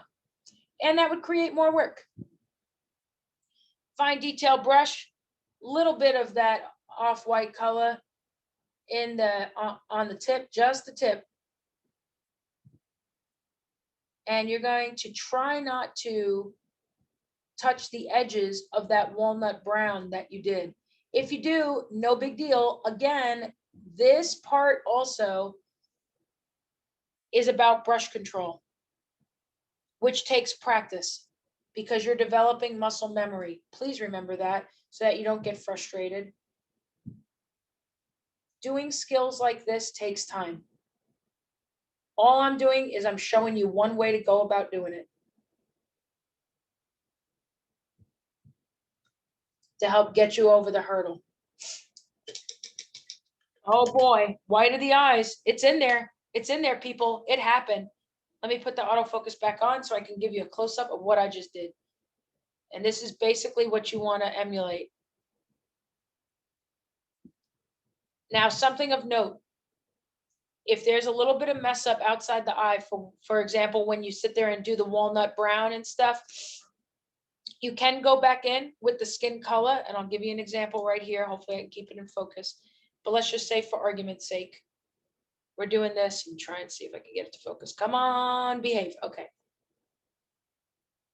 So say you can go in and just kind of dab little bits and just kind of go in and fix anything you might have messed up. Make sense? So for example, like I told you, I got the inside kind of messed up. So you can go in and just kind of dip, dip, dip, dip, dip, dip, dip. Dip, dip, dip, dip, dip, dip, dip. And you can sing it too. You can sing about it. That's fine too. Feel free. But there's our eyes. Oh boy, people. The way his eyes are shaped, he looks so disinterested. Anybody else think that? He looks like he's just looking up like, oh, why do I have to take this picture? Why do I have to be made into a bust? Okay, so now we're going to get ready to do an eye. Woo! Now, in this case, he does have a bigger eye, but let's get you guys over the hurdle of initially doing the eye before we sit there and have a ton of fun doing everything else. So you can, again, do fine detail brush. If you're going to use a 1 or a 2, make sure you have a good point on your brush, okay? Have a good point. If you feel more comfortable, use a fine detail. That is perfectly okay. I'm using pure black. I am not thinning down this paint. Why? Because I don't want it to pool in what I was doing, because that would not be fun. Again, you can have it where he's looking to the side and still tell a story. Or if you're feeling Darren and you want to sit there and have the eyes in the center, feel free. Practice, practice, practice. That's the important thing. And as long as you're having fun, that's what matters, people.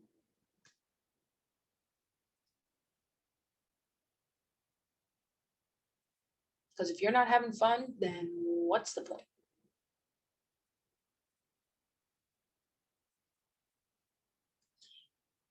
All right, I got some eyes in here. Now what could happen is sometimes you'll sit there and see that maybe you made one eyeball a lot bigger than the other one or something. Again, you can go back in with, say, what you use for the white of the eye and kind of try and even it out. But what you're trying to do is get yourself over the hurdle of getting it into a small space. Now, again, like I said, you can have him looking to the side if you want. That is perfectly fine. You might have to go in and adjust the shape a little, make it a little more rounded, you know, and even. That is fine. Now, say you want to add some color. Yes, you can add color if you want to. Let's give them blue eyes. Why not? Sounds fun. In this case, I'm not thinning down the paint. Not for something this small. Give me some paint. Okay. Give me painterly or give me def. Okay.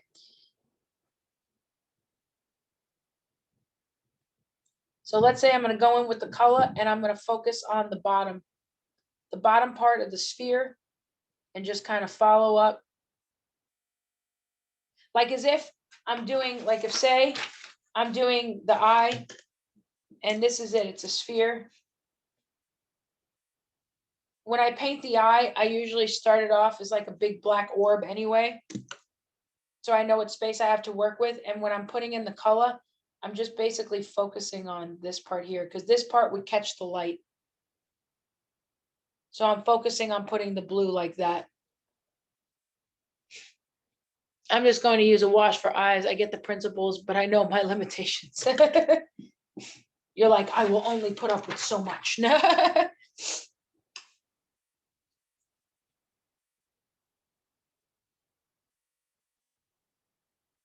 Gotta at least try, my friend. But yeah, you could sit there and put on the bottom there. And now we got some color. I know I kept the autofocus on, but I purposely messed up this one eye. You see how the color went over? Watch. You just go in with your skin tone and you just bring it back in, reel it back in. The reason why I was showing you guys that, truthfully, is because the reason why you're doing the eyes now before the rest of the face, hold on, I got to sneeze. Excuse me, I'm sorry. I have bad allergies. Anyways, I took allergy medication, but it is just not, it's just not rocking and rolling. Okay, thank you. Thank you. You guys are so sweet. So the reason why we're doing the eyes first is because, especially in the beginning stages, when you're practicing and trying to get your brush control together for painting the eyes, what happens is there's going to be a lot of times you're going to mess up. There's going to be a lot of times that you're going to sit there and you're going to put the color or put the black or put the white of the eye and whatever, and it's going to bloop all over the face and everything, right? So you don't want to sit there and go through all the work of doing the highlighting and stuff on the face just to turn around and, let's just say for argument's sake, you mess up on the eye, and then you got to sit there and not only fix the eye, but then refix all the color that you did on the face. And that's just frustrating. Yeah, you don't want to sneeze while doing eyes. I wouldn't advise it. No, not unless you want some very interesting looking eyes. Again, your artwork, your story to tell, right? So, but there's the eye. And then if you want, after you put in the color, you might have to reestablish the pupil again, right? So then you would take the fine detail brush, definitely in this case, and you would reestablish where the black for the pupil is, right? You do that. And you could mix white with the blue to make a lighter blue to create some highlighting in the eye, right? So we reestablish the pupil. The eyes look good, still looking a little dead. What do we do in that case? Well, we got to add a shining glint to the eye. Am I right? Of course I'm right. Duh. That's why y'all are here. No, just kidding. Anyways, so what you want to do when you do the shining glint to the eyeball, you want to use a pure white. Use the brightest white you got. Typically, a brand that has a color called titanium white is about as bright as you're going to get. Do not thin it down. Just use a tiny bit. Definitely use your fine detail brush. And when we do this on live stream, we call this the boop when we do the glint to the eyeball, because when I show you how to do it, I sit there and I say, you go to where would the light catch the most? It'll probably be on this side of the eye. And then we just go and then real quietly hold your breath. I usually hold my breath and boop. We do the boop and then we do another boop.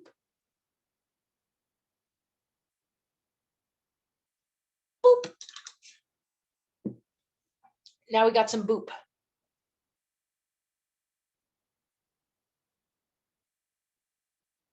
Black for the iris. I used black.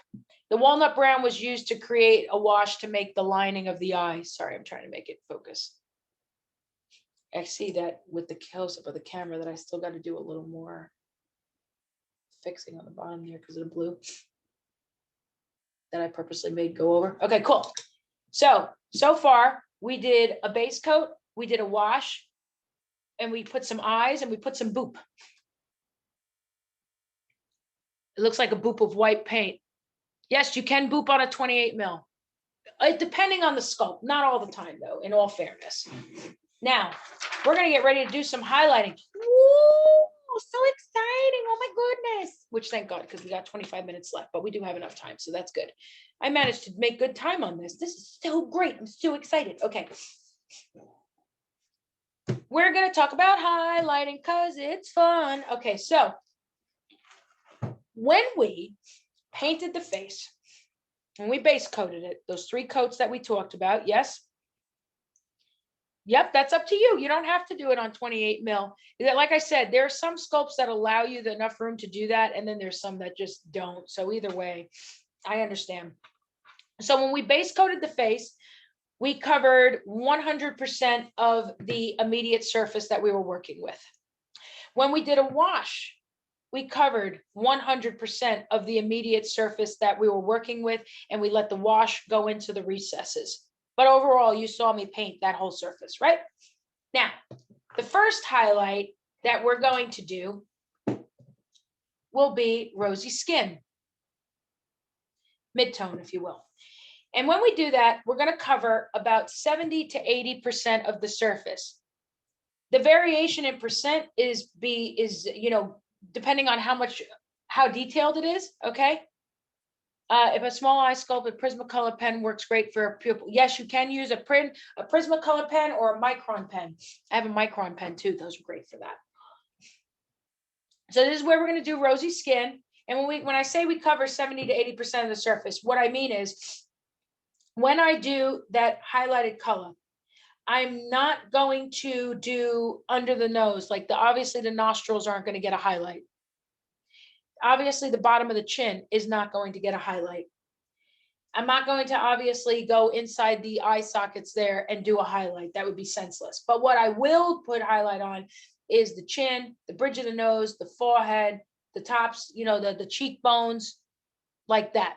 So there'll definitely be mid-tone color there, okay? The second highlight, which in this case will be rosy highlight, will cover about 20 to 30% of the surface. What do I mean? So in this case, I'm going to go to where the light is going to hit the most on the face. So I will touch on the bridge of the nose. I will touch on the forehead, all right? And I will do the tops of the cheekbones and this part of the chin here. That's right, Ollie agrees, okay? So what you're gonna probably see me do is, given the size of this head, I'm probably gonna have both the colors out, and I'm probably gonna go back and forth and blend, which would actually be beneficial to you guys. But in the case of a 28 millimeter figure that you're just trying to get highlighting on, you might just sit there and kind of paint it up and just be done. Oh, you have people saying hi to you. Sharon says hi. Have you anything to say about that?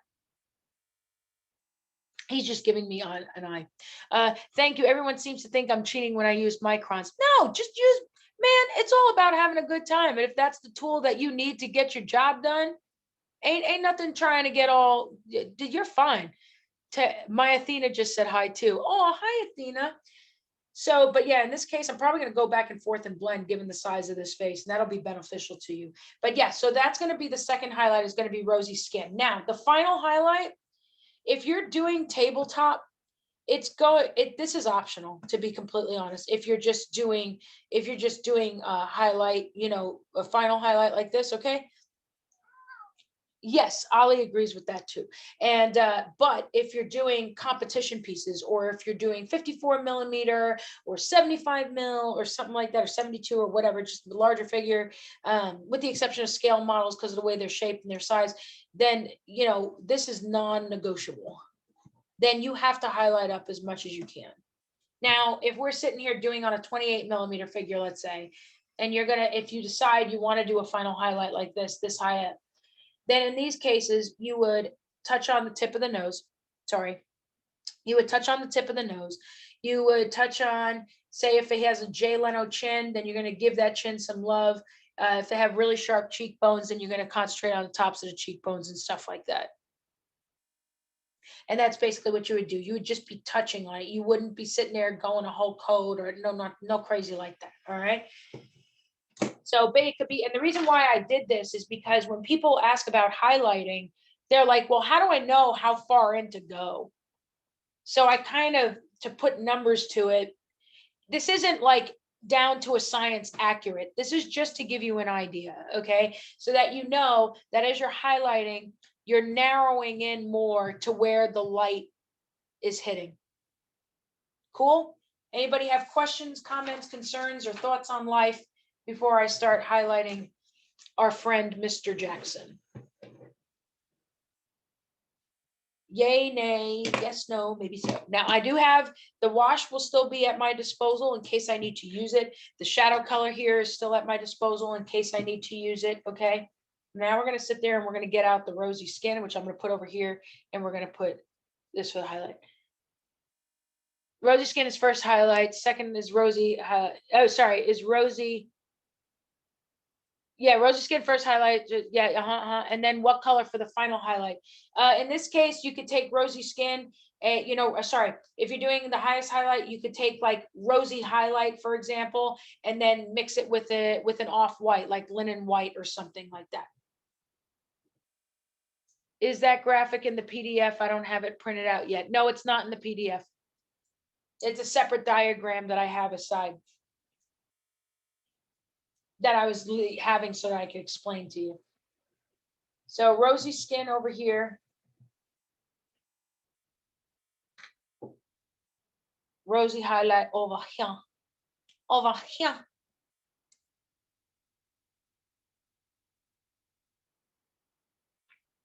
Yeah, if I can, yeah, because I mean I'm busy after, but yeah. I'll try to remember to do that. I'm gonna thin this down. I'm gonna thin these highlights down. And we're mixing.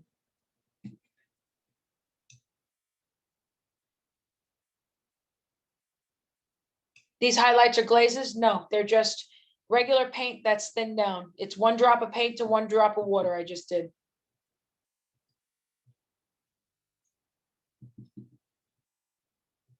I mean, you can do more, for preference. Some people will sit there and do 1 drop of paint to 3 drops of water. That's fine. You can do that, stuff like that. Another thing I could do here is I have this wash. I could sit there and use this to go over the lips. That's a little too much, but you get the idea. So I can use that to go over the lips. Hopefully this autofocus will behave. So I'm using the rosy skin. This is the first highlight.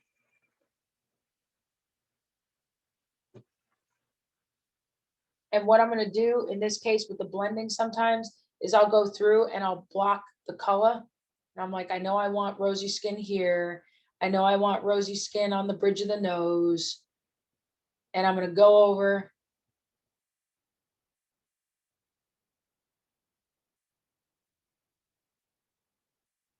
And I'm blocking out that color, or blocking it as in placing it where the colors are going to go. Definitely doing some on the bridge of the nose. We know that. We know we're going to put some on the cheeks there.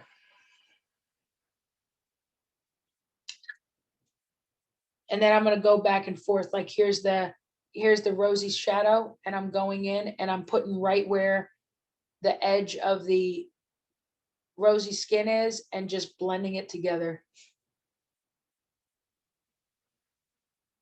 And there's a lot of back and forth that happens in this part, to be completely honest. And I did put, so right at the edge where that rosy skin is, I'm going to put rosy shadow to meet it up. If I put a little and get some in the hairline accidentally, I go in with the clean brush and suck some of that excess up. And then I can go back in with the wash and reestablish it on the hairline.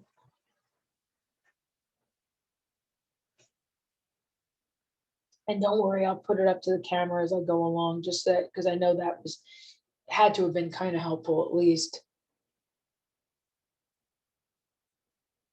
Because I know my camera just doesn't like to behave. It's like, oh, I'm sorry, you want me to do something for you? This behaves like a cat. See what I did there?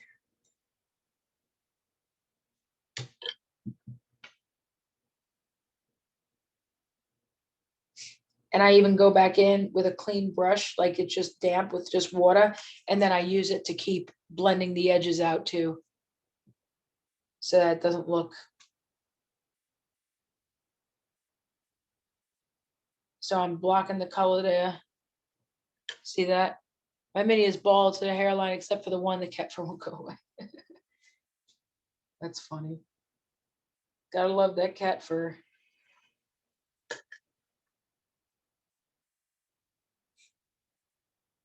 But okay, so let me show you how that's coming along. The rosy skin, do you see how there's starting to be some highlighting happening? Come on, behave. There we go. Hopefully you guys are starting to see that. And then what I can do is take rosy highlight and start going into the highlighted areas. It's thinned down some and block where I want the higher highlights to show. Thin down. And then I'm going to go in with a clean brush and just kind of blend it into the paint there, blend out the edges. There's a lot of back and forth in this part, so definitely be patient. Now I'm taking the rosy skin and I'm going where the edges kind of meet and then going in with a clean brush and just kind of blend. This takes practice, by the way. This is not, I'm doing this because this is a bigger size head and it'll look totally senseless if I just put lines of color, and I didn't want to do that to you and take away from the experience, you know, kind of deal.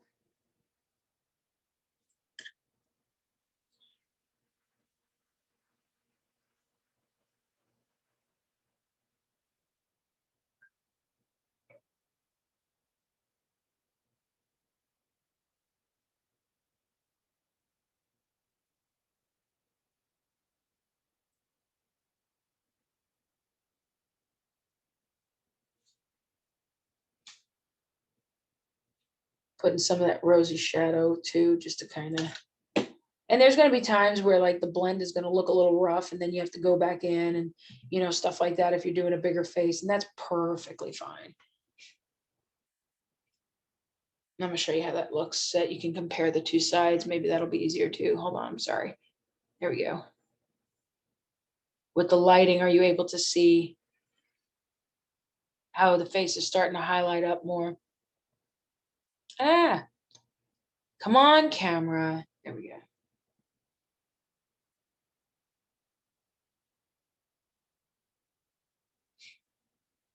Looks great. Thank you, John. John, you're so sweet. Thank you, John. And then you see I'm doing the top of the cheek here. Going in with the rosy skin, right where the bottom of that meets, where the edge of that meets. Go in with a clean brush, just a damp clean brush, and blend those edges together. Clean that up.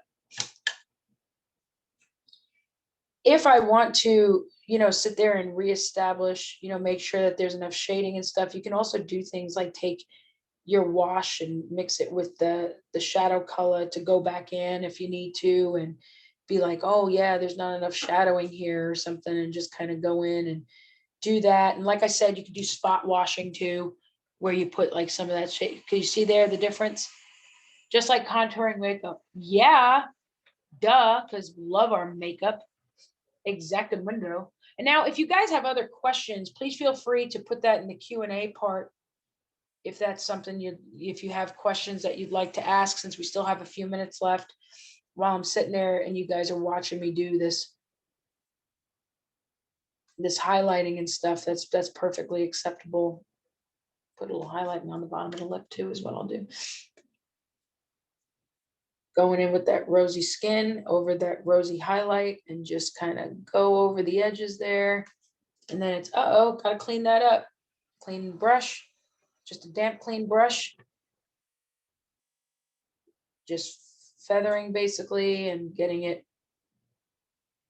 all to come together. And then I can go back in, like I said, take some of that rosy shadow, take in some of that wash, and just go back in up here and just kind of blend that. So there's a lot of back and forth that can happen with like these bigger faces, but at least, you know, you guys get an idea. Did you discuss beards? So when we say beards, are we talking 5 o'clock shadow?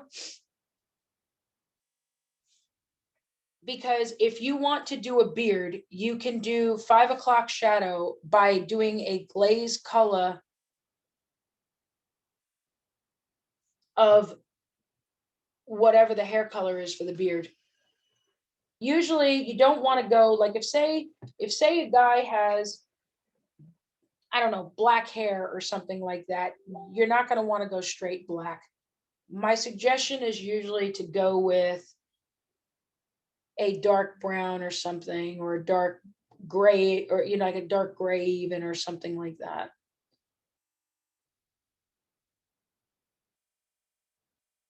And that's usually how I go about doing like 5 o'clock shadow. If you're doing on a larger model, you might want to sit there and add some stippling with a brush, with a real good point on your brush, to sit there and put the stubble. That usually works out really good.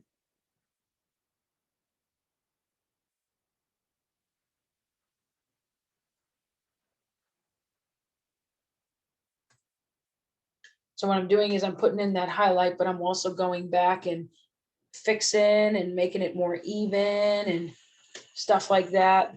And don't worry, I'll bring it up for another close-up for you to see as we go along, so that way you can follow if you'd like to.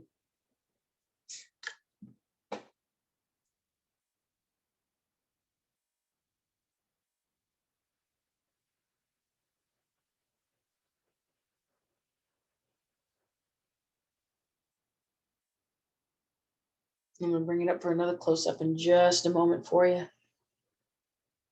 I'm just trying to fix some areas so that you can see a difference. Hopefully, you should see a difference, but I'm just saying.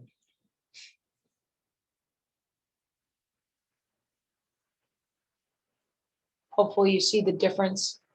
Hopefully you could see that there is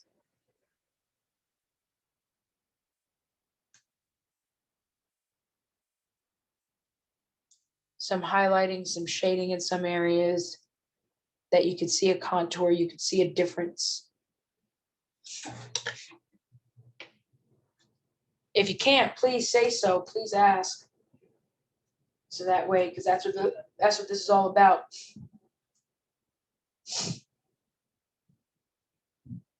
Talk to me, tell me all the things.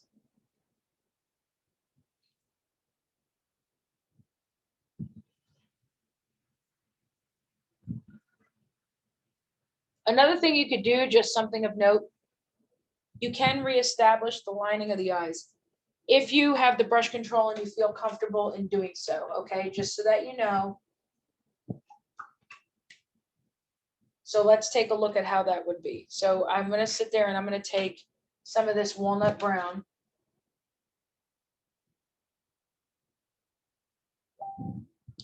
This one's old. Old. Okay.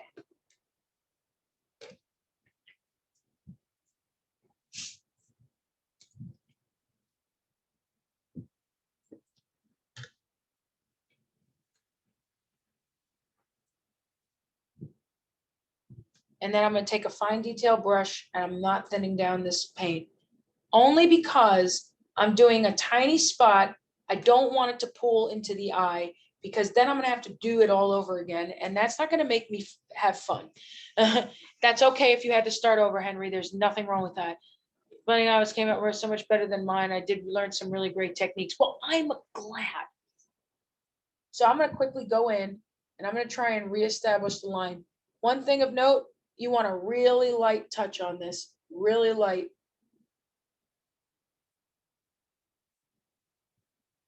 Like as if you're hardly touching it.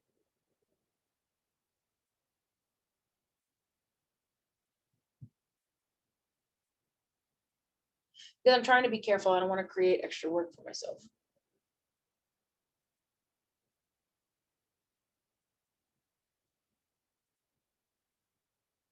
I'm gonna do the same on the other side right now. The paint's drying fast because I have the air conditioning on, so that people in my house aren't dying with heat stroke. Even though me, I'm fine with the heat. I'm just like, yeah, I'm all right. Everybody else is like,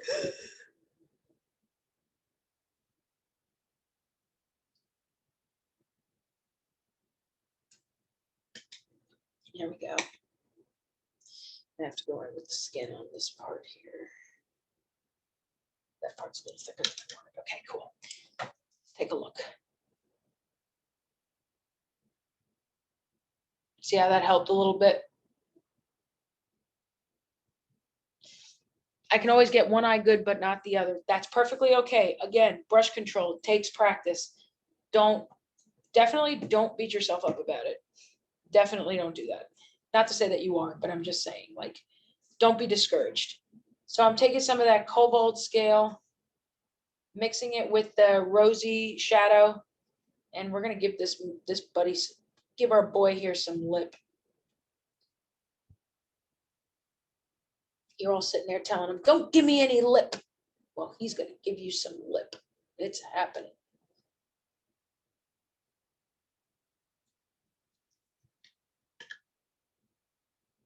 So I mixed some of that cobalt scale with the lip color. And I'm gonna go a little more with the cobalt scale, but I don't want it to look like to the point where he's wearing lip gloss. Not that it matters to me if he is, but I'm just saying if that's not what you're going for, then that's gonna look a little funny. It's gonna look a little funky, isn't it? Oops. I added some wash and then I tried to add a different color wash and it just went all over. Went a little more all over than I wanted it to. But that's okay.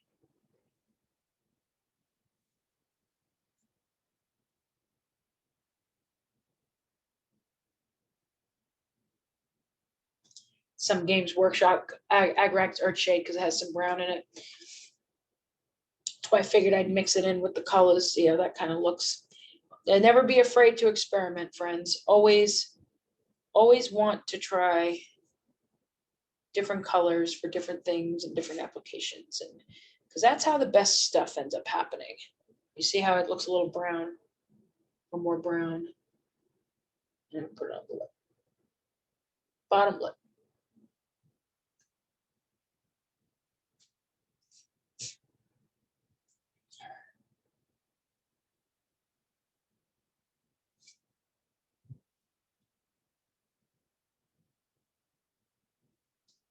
Now I'm doing just that thin down cobalt scale.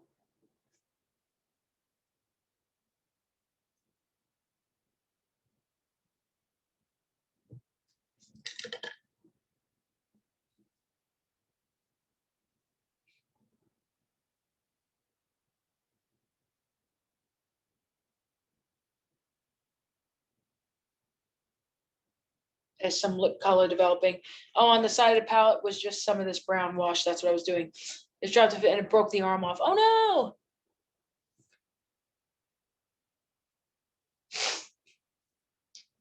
My allergies are still trying to kill me. What's another color that I can use to sit there? How much time do I have? 3 minutes? Okay, fine. I'm trying to see if there's another color that I can use for the lip real quick, just to show people different stuff that you could do. I had a flesh wash, but I don't know where I put it. I had it and then it ran away to join the circus. Typical. That's rust. I don't think it'll look good if he has rust on his lips. That would be kind of weird. People will be like, well, what was he doing? And I'll be like, I don't know. He was playing with cars. Sandy brown. Oh, that'll be interesting for a lip color. Let's try that. A little bit of sandy brown. Sandy brown, thin cobalt scale, and some rosy shadow. And I think that's going to be our jackpot right there.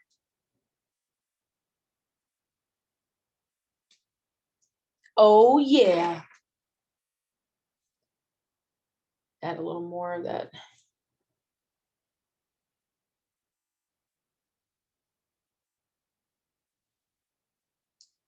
There, that's more like it.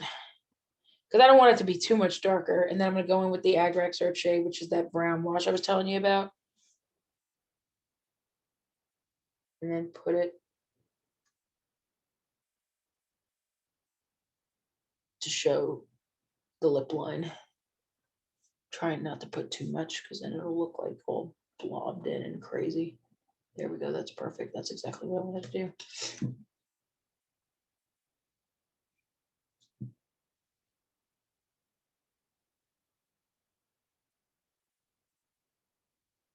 And then I go back if I need to fix So like, for example, there's a little bit there, so I'm gonna fix that real quick.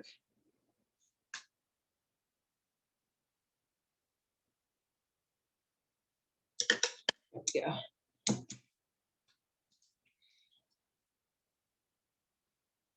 Oh, you're welcome. Thank you, Sharon. What are you doing? Were you checking the opacity of the color? Yes. Yes, in some cases, that is what I was doing.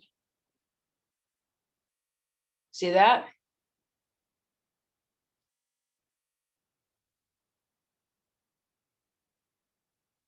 Oh, good, good. Yeah, if you were late, no biggie. I mean, it's probably a lot for a lot of people, like some of the classes were also the same time. So, but yeah, if I wanted to highlight up more, I would take a off-white with the rosy highlight and then go in and then highlight up more and continue doing the blending, kind of like what I was showing you guys.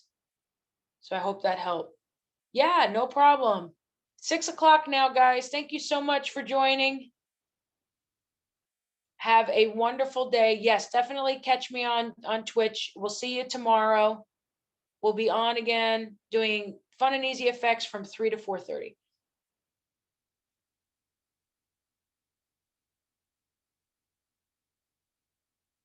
Thank you. Let me see here. Is there a class badge? Not that I know of. Is that what they were talking about with the badge number? David, do you know anything about what they're talking about with this badge number?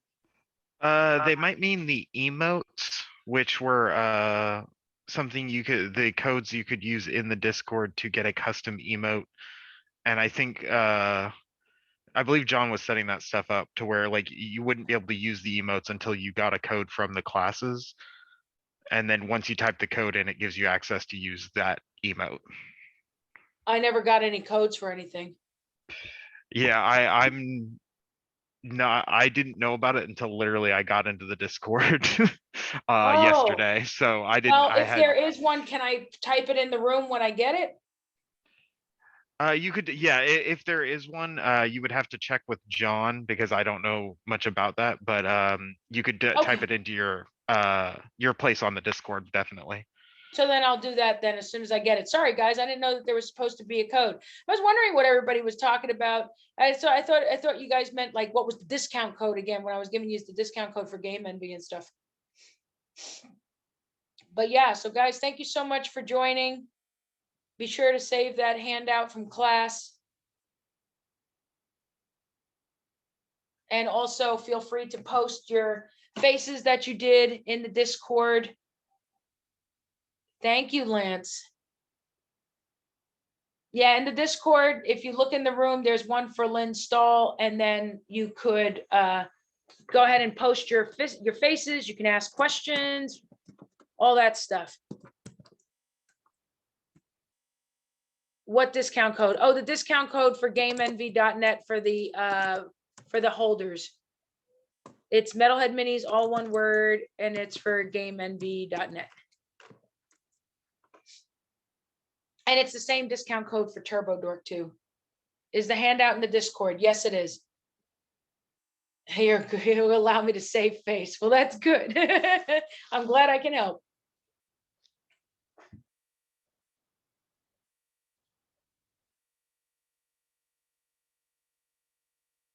So, David, did you want me to stay on another few minutes in case people have questions or what? I think it looks like a lot of people are heading out, so I can go ahead and end the recording and everything. Give me just a All moment right, to sure. do Let me know that. when you do. Yeah. And then